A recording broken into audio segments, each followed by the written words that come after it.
एक सवाल है मेरा, आपके कितने हैं लगभग? टोटल हमारी पार्टी हमारे भी सबसे ज्यादा है। राज्यसभा में आप देखिए कि महिलाओं की संख्या भारतीय जनता पार्टी ने जो निकाली है। अभी मैंने सिर्फ टोटल एमपीज निकाला कि 75 हमारी एमपीज है।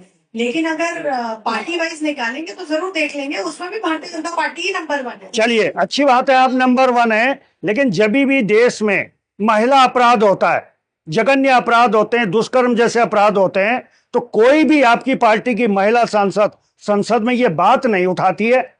आप कह रहे हैं कि महिलाओं का प्रतिनिधित्व तो होना चाहिए, फिर प्रतिनिधित्व तो दे के फायदा क्या जब दुष्कर्म जैसे मामलों में उनकी आवाज ही ना कोई उठाए? ये आपको शायद पता नहीं है कि ये बहुत सारे ऐसे जो इश्यूज हैं, हमारी जो महिला सांसद हैं, जहाँ जहाँ ऐसा घटनाएं होती हैं और जब प्रदेश की सरकार, पार्लियामेंट की मैडम, मैं पार्लियामेंट की बात कर रही हूँ, जब प्रदेश की सरकारें उसको करने में सक्षम नहीं होती हैं तो वो मुद्दा पार्लियामेंट। एक एग्जाम्पल भी दीजिए। तो अब आपने कहा है तो जरूर आपको एग्जाम्पल आंकड़े के साथ हम दे देंगे ये। चलिए, अगला सवाल एक मेरा और है। अगर हम इस समय गूगल में टाइप करें कि महिला अपराधों में उत्तराखंड का कौन सा नंबर है, ये मैं नहीं कह रहा हूं, मैंने जस्ट अभी टाइप किया है, तो ये कहता है कि नेशनल क्राइम ब्यूरो एनसीबीआरपी की रिपोर्ट के अनुसार हिमालय राज्यों में उत्तराखंड पहले नंबर पे है। मैं फिर कह रहा हूं, ये मैं नहीं कह रहा हूं मैडम, ये गूगल कह रहा है। और ये भी कह रहा है कि 10 सबसे असुरक्षित शहरों में देहरादून है। आप ये भी देखिए, सबसे ज्यादा जो हिमालय राज्यों में आबादी है महिलाओं की, वो कौन से प्रदेश में, वो देखिए एक बार गूगल में डालिए। नहीं नहीं, आबादी से अपराध ज्यादा होगा, अपराध ज्यादा होंगे। पहले महिलाओं की आबादी कम करें हम, तब अपराध कम होंगे। डिप्टी जी कैसी बात कर रही हैं आप? वहाँ 80 सांसद नहीं, मैं उत्तराखंड की बात करी मैडम, मैं तो गूगल के भरोसे चल रहा हूँ। संख्या के हिसाब से नंबर परसेंटेज बताइए, मैं ये आपसे कह रही हूँ।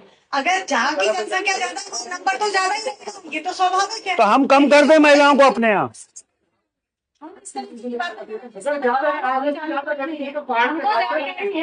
कि 16 अप्रैल को जो विशेष सत्र पार्लियामेंट में आने वाला है, महिला वंदन अधिनियम जो 2023 में बिल पास हुआ, उस बिल में किस प्रकार से वो लागू होगा, कैसे वो सारे प्रदेशों में और विधानसभाओं में, पार्लियामेंट में उसको आगे कैसे वो लागू होगा, उसके लिए कुछ चेंजेस हैं, कुछ अमेंडमेंट हैं जो करने पड़ेंगे प्रदेश में और केंद्र के अपने आर्टिकल्स में। तो उसके लिए ये विशेष सत्र बुलाया गया है।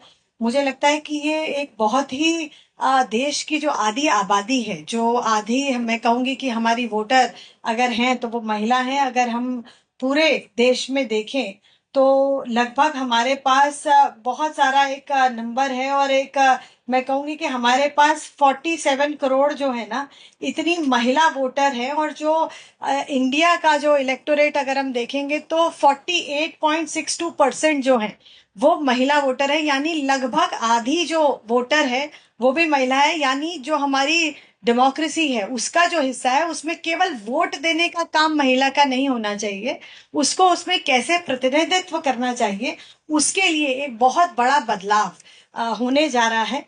और बहुत सारी पार्टीज ने इसकी कोशिश की है, ऐसा नहीं है कि पहली बार हुआ है। ये लगातार मैं कहूंगी कि 40 साल से, 4 दशक से अन्य कई कई पार्टियां इसका श्रेय लेना चाहती हैं। उनको लगता है कि शायद उन्होंने इसकी शुरुआत करी, लेकिन शुरुआत सभी ने करी, लेकिन करके किसी ने इसको पूरा नहीं किया।